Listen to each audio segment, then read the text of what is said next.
Hamilton's Hats. Read aloud. When Hamilton the pig's mum saw Hamilton messing about in his hats, she worried.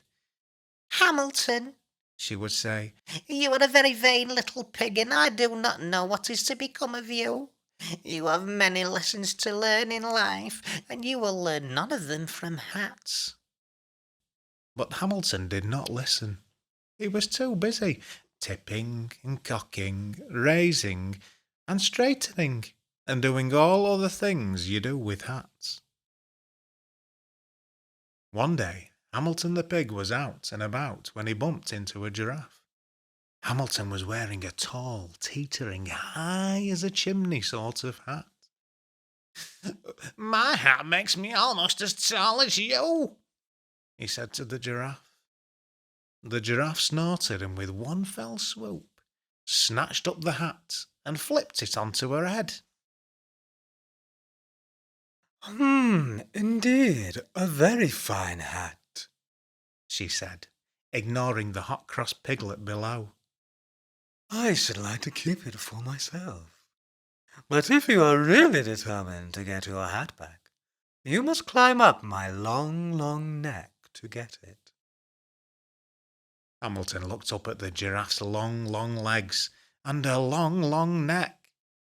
It is not easy for little pigs to climb, but Hamilton did want his hat back, and so he decided to do it.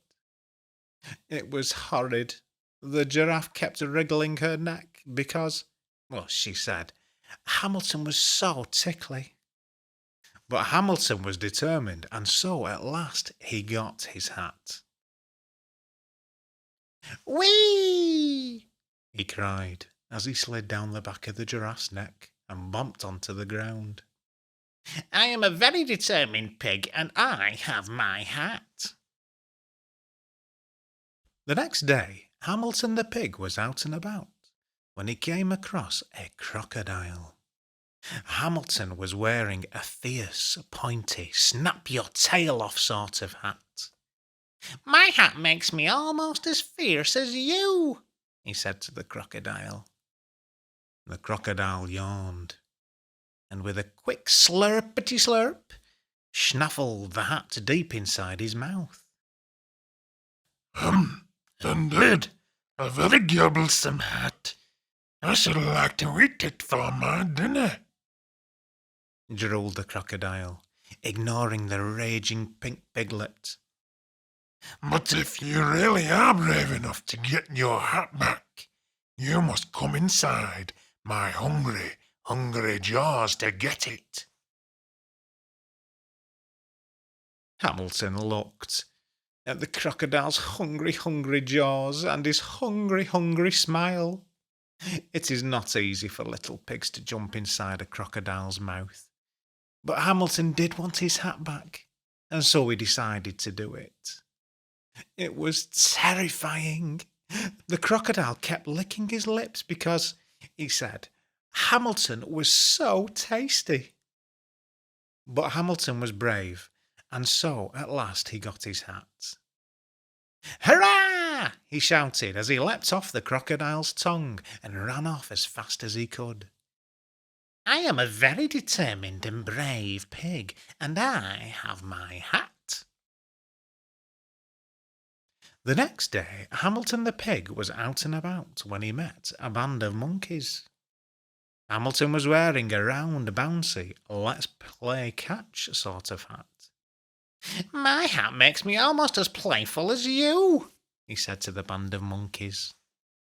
The monkeys laughed, and, with a quick flick of the tail, one monkey swiped the hat and threw it to his friend.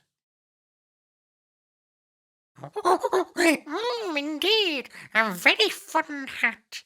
We should play with it every day," cried the monkeys, ignoring the angry piggy in the middle. "But if you are patient, you can have it back when we are finished." Hamilton watched the monkeys throw his hat high, high into the air.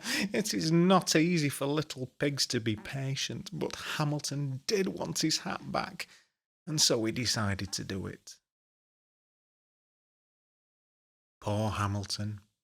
It was boring. The monkeys played for hours because, they said, it was such fun teasing Hamilton. But Hamilton was patient, and so, in the end, he got his hat. At last! He sighed as he said goodbye to the monkeys and plodded off. I am a very determined, brave, and patient pig, and I have my hat.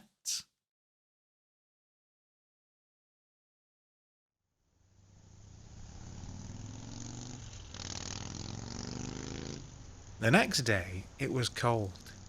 Hamilton the pig was out and about, as usual, when he spied a tiny mouse. Hamilton was wearing a soft, teeny, let's cuddle up sort of hat. My hat makes me almost as small as you, he said to the mouse. The tiny mouse sniffed and looked up at the hat.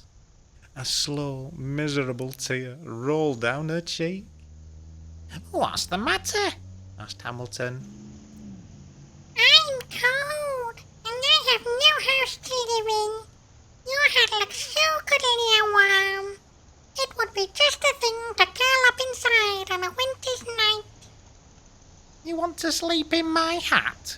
Squealed Hamilton, horrified. Oh no, Said the tiny mouse. I could not possibly ask you to be so kind as to give me your hat. Hamilton looked at the mouse, and she limped unhappily away. It is not easy for little pigs to be generous, and Hamilton did not want to give his hat away. But he decided to do it. It was nice. The mouse kept shaking his hand and saying, thank you, because, she said, Hamilton was so kind. Said Hamilton. I am a very determined, brave, patient, and kind pig, but I have no hat. So, happy, hungry, and hatless, Hamilton the pig arrived home and set to work on a new and very special hat.